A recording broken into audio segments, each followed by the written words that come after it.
Ainda há tempo, Lúcifer. Abandone esta rebelião e volte ao seu posto de glória. Eu não aceito.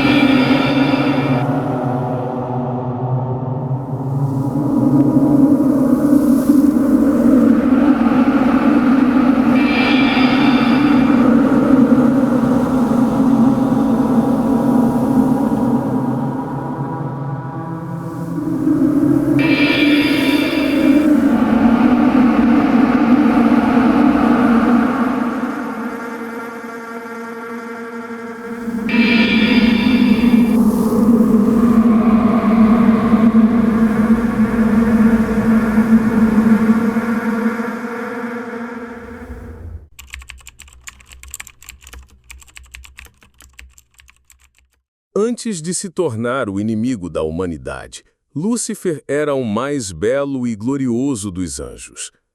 Criado diretamente pelas mãos de Deus, sua aparência refletia a própria perfeição. Sua armadura reluzia como ouro, cravejada de pedras preciosas.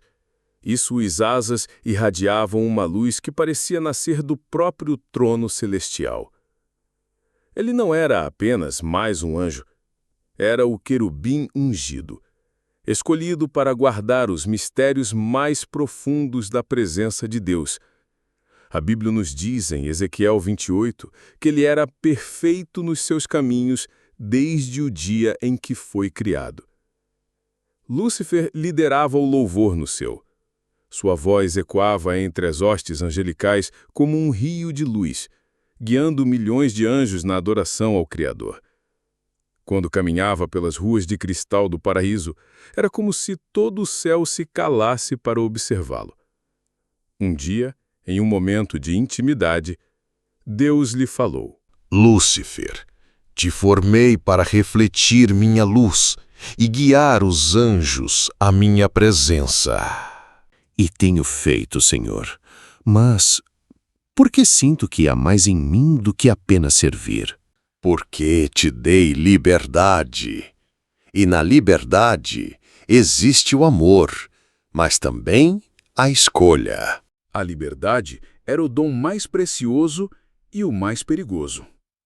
Amigos, nossos vídeos são feitos com dedicação para ampliar seu mundo espiritual. Sua gratidão nos fortalece. Se você quer conhecer a verdade por trás da criação e queda de Lúcifer, inscreva-se agora no canal. Aqui revelamos mistérios que poucos têm coragem de contar. Mas no céu, nada parecia indicar o que estava por vir. Os rios de luz continuavam a fluir, os cânticos não cessavam, e Lúcifer ainda era o orgulho das hostes celestiais. Seu brilho não apenas iluminava, mas fascinava todos ao redor. No entanto, pequenas sombras já começavam a se formar em seu coração. Sombras invisíveis para muitos, mas que, cedo ou tarde, mostrariam seu peso. E foi assim que, em meio à glória e perfeição, nasceu a semente que mudaria para sempre o destino do céu e da terra. O orgulho que mudou tudo.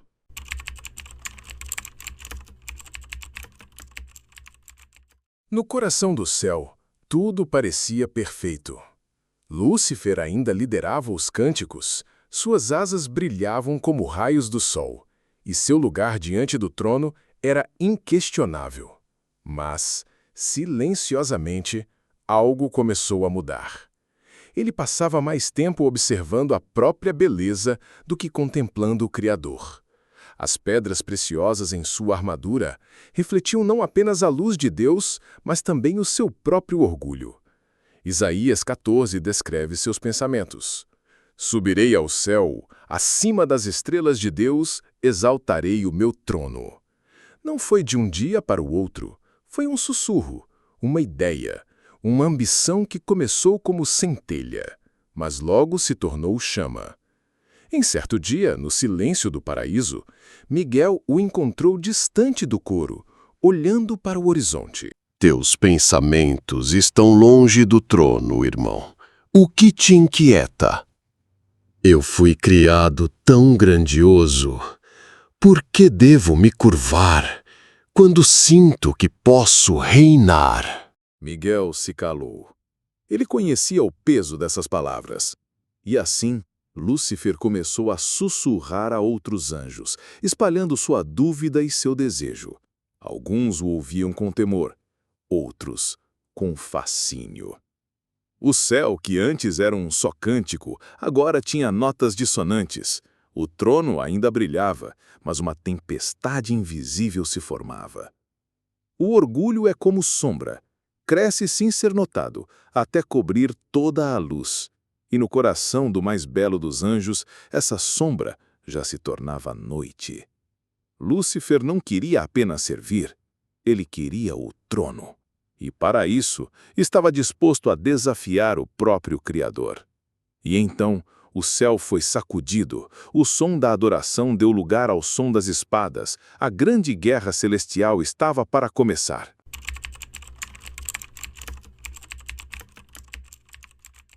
O silêncio do paraíso foi quebrado.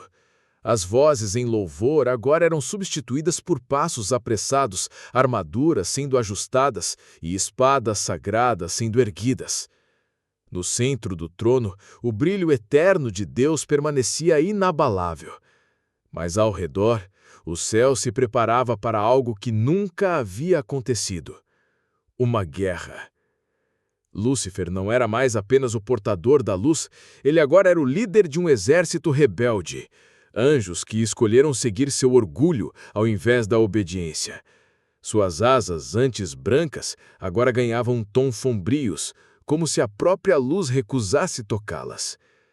Miguel, comandante das forças fiéis, fitava de longe aquele que já fora seu irmão. Ainda há tempo, Lúcifer. Abandone esta rebelião e volte ao seu posto de glória. Eu não nasci para me curvar. Meu trono será acima das estrelas e até mesmo acima do Altíssimo. As palavras ecoaram como trovões. E então, o primeiro golpe foi dado. Raios de pura energia divina cortaram o firmamento. Espadas flamejantes se chocaram, produzindo clarões que iluminavam todo o céu. O som era como 1000 tempestades rugindo ao mesmo tempo. Miguel avançou, sua espada resplandecente contra a lâmina sombria de Lúcifer. Cada golpe parecia estremecer a própria criação. Ao redor, anjos de luz e anjos caídos travavam batalhas aéreas, mergulhando e subindo em manobras impossíveis, deixando rastros de fogo e luz no espaço celestial. O céu, que antes era harmonia, agora se tornara um campo de guerra. Colunas de luz desmoronavam como se o próprio firmamento fosse ferido. O coro angelical agora gritava não em adoração, mas em clamor e combate. Lúcifer demonstrava força, habilidade e carisma, mas Miguel lutava com algo que seu adversário não tinha: a autoridade do próprio Deus. O choque final os separou, lançando-os para lados opostos do campo. E naquele instante, todos sabiam: não havia mais volta. Mas nenhuma guerra é eterna. O momento decisivo estava prestes a chegar, e a queda de Lúcifer se tornaria o abismo mais profundo já conhecido.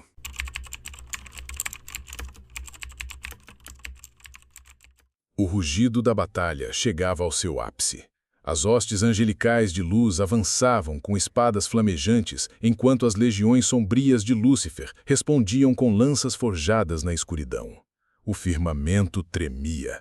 Raios dourados e relâmpagos negros cruzavam os céus, partindo as nuvens e incendiando o horizonte. Mas a rebelião estava condenada. A força da glória divina se sobrepunha e a luz, mais intensa que 1000 sóis, envolveu todo o campo de guerra. Lúcifer, o mais belo dos anjos, sentiu o peso da sentença se aproximar. A justiça do Altíssimo, implacável, não podia ser detida. Com um único gesto, Miguel e os exércitos fiéis liberaram um clarão que atravessou o éter, despedaçando os exércitos rebeldes. As asas outrora brancas de Lúcifer foram tingidas de trevas definitivas. Sua aura de luz se transformou em um manto de sombras ardentes. Gritos ecoaram pelos céus enquanto os portões do paraíso se fechavam para sempre diante dele e de seus seguidores. O abismo aguardava. Como um redemoinho de trevas infinitas, ele se abriu nas profundezas, sugando para dentro cada espírito caído. O som da queda não era apenas o de corpos atravessando o vazio, mas de almas sendo despidas de glória e esperança. Lúcifer, mesmo derrotado, não gritava em dor, mas mantinha o olhar fixo, carregado de ódio e promessas sombrias. As trevas o engoliram. O fogo eterno do abismo acendeu-se como brasas vivas, e o som das correntes ecoou, marcando o aprisionamento que ecoaria por eras. Lá, no reino de sombras e chamas, a rebelião não estava morta, apenas aguardava.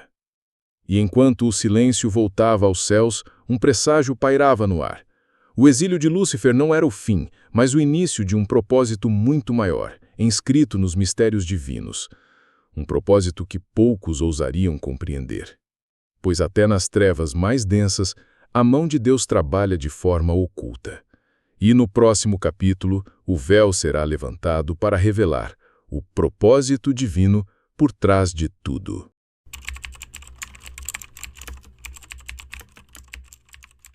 O silêncio após a queda foi quase sufocante. O brilho do campo de batalha se dissipara, e as hostes angelicais, agora vitoriosas, retornavam aos portões celestiais. Mas, nos recônditos do plano divino, nada havia sido obra do acaso. A criação de Lúcifer, seu esplendor, sua liberdade e até mesmo sua rebelião estavam sob o olhar atento do Altíssimo. Pois Deus, em sua soberania, não é surpreendido por nenhum evento. Antes que houvesse tempo, ele já conhecia cada ato, cada escolha, cada consequência. O propósito não era exaltar o mal, mas revelar a verdade. Que a verdadeira glória não está no poder, mas na obediência. Que a verdadeira liberdade não é a ausência de autoridade, mas a perfeita harmonia com o Criador. A rebelião de Lúcifer seria, para toda a eternidade, um testemunho vivo do que acontece quando o orgulho substitui a adoração. E mais, sua queda se tornaria parte da narrativa maior da humanidade. Pois, lançado à terra, Lúcifer se tornaria o tentador, o opositor, o acusador. Através de sua influência, o homem seria provado. Cada alma, diante da sedução do pecado e da promessa ilusória de autonomia, teria a chance de escolher, permanecer nas trevas ou buscar a luz. O próprio Deus permitiria que o conflito continuasse, não porque o mal pudesse vencer, mas porque o bem, quando livremente escolhido, resplandece com uma glória ainda maior. Era necessário que houvesse oposição para que a fidelidade fosse refinada como ouro no fogo. Assim, a guerra não terminou no céu, ela apenas mudou de cenário. Cada decisão humana, cada ato de fé, cada renúncia ao orgulho é uma continuação da batalha iniciada naquela antiga rebelião. E no final dos tempos, quando todo joelho se dobrar e toda língua confessar, Lúcifer e seus anjos serão lançados no lago de fogo, e a justiça de Deus será plenamente revelada. Não haverá mais dor, nem trevas, nem engano, apenas luz, eternidade e comunhão perfeita com o Criador. Porque, desde o princípio, Deus não criou Lúcifer para destruir, mas para ser um reflexo de sua glória, e ainda que este tenha escolhido o caminho da queda, o plano soberano converteu a rebelião em palco para a manifestação suprema do amor e da justiça divinos. Gostou do conteúdo? Curta, compartilha, se inscreva no canal. E assim termina esta história.